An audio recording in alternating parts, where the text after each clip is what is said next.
what we're going to talk about today. We're going to talk about expanding your coaching business through social and emotional intelligence coaching. And I hope that works for everybody because I see 50% in the other category, and maybe perhaps your life coaches. But if you want to let us know, that would be great. But we're going to talk about what is social and emotional intelligence. We're going to talk about how to sell it. Even for people who are internal in an organization, they often also have to sell it internally. So there's a very compelling business case and a very compelling health and wellness case. So we're going to get into that. We're also going to go through several scenarios for growing your coaching business. And at the very end, in the last 5 minutes or so, we're going to do an overview of the 8-week certification program for anybody who has an interest in learning more beyond what we cover today. So, but it is packed with content, and 55 minutes of it is content. So what is social and emotional intelligence? This is a working definition based on a number of different definitions that are out there. It kind of brings them all together. But it's about the ability to be aware of our own emotions and those of others in the moment, and then to use that information to manage ourselves and manage our relationships. I like this 4-quadrant model. Of all the models that are out there, this, I think, is the most accessible. People can understand social and emotional intelligence very quickly when I draw this on a piece of paper for them. And this defines social and emotional intelligence. You see self and other at the top, and awareness and management on the left-hand side, and this is really what it is. It's about being self-aware. What's coming up for us in this moment? Being aware of the other person, what might be coming up for them, and using that information.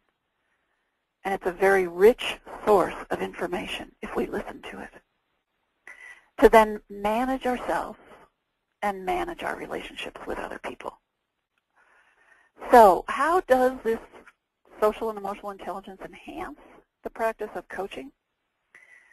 Well, it does provide a language and a framework for understanding. The framework being that 4-quadrant model, the language being the 26 distinct competencies. So it provides us with that language with which to have what are sometimes difficult coaching conversations. It's also, by the way, an important skill set for us to model, to use and to model. It can vastly expand our toolkit, and it just means plain old better leadership. And I suspect that we are all involved in building leaders, whether we do life coaching or executive leadership coaching. So I mentioned that social and emotional intelligence is about behavior, and behavior can be changed. If this model represents a person, at our core, we all have a certain genetic makeup. We're born with certain eye color, facial features, to grow a certain height, and that does not change, at least not yet. They are fiddling around a little bit with genetic engineering, but right now, pretty much, we have a certain genetic core. A person also has a certain personality, and psychologists tell us that personality is more or less formed by the time a child reaches the age of 6 or 7. And then there's behavior, and behavior is driven by the environment. We might behave differently at home than we do at work, and it's also driven to some extent by personality. But the key point of this whole slide is that this is what we're focusing on, is behavior, when we talk about social and emotional intelligence. And behavior is a choice. We can be at choice. So intelligence, our concept of intelligence has been evolving over the past 100 years. The first IQ test was administered in the year 1900 by Alfred Binet, the Binet IQ test, to French school children. And IQ really pretty much is all about cognitive intelligence, meaning verbal and mathematical. And that really was our definition of intelligence up until, for the next 80-some years, until Howard Gardner came out in 1983 with the theory of multiple intelligences. And we're going to get to that a little bit in just a moment.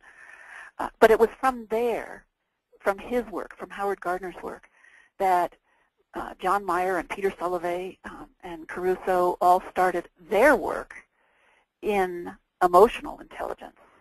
And the first written documentation that we see of the term is attributable to Meyer and Sullivan in 1990. And people will call it EI, and some people will call it EQ. Q, just so you know, is quotient, which is really a measure of something. It's usually expressed as a number. But in the modern language, the terms have become kind of interchangeable. It's not exactly accurate, but it is what it is. In any case, it was based on Meyer and Sullivan's work that Daniel Goleman in 1995 was able to reach into the academic world and take these concepts and make them accessible to the general public when he published his book, Emotional Intelligence. Daniel Goleman was a science writer for the New York Times, Harvard-trained psychologist, a brilliant writer, and very gifted. And a lot of people attribute social and emotional intelligence to Dan Goleman, and that's not quite accurate either, because it really started a little bit before him. And in any case, currently, from about 2006 on, we are starting to see a lot more written about social and emotional intelligence. The social being the external, emotional intelligence being the internal. But social intelligence is really what we see manifested in the workplace, in our communities, in our families, and that is of great importance to a lot of people, is the social intelligence part of things. So this is just a quick little overview of the multiple intelligences.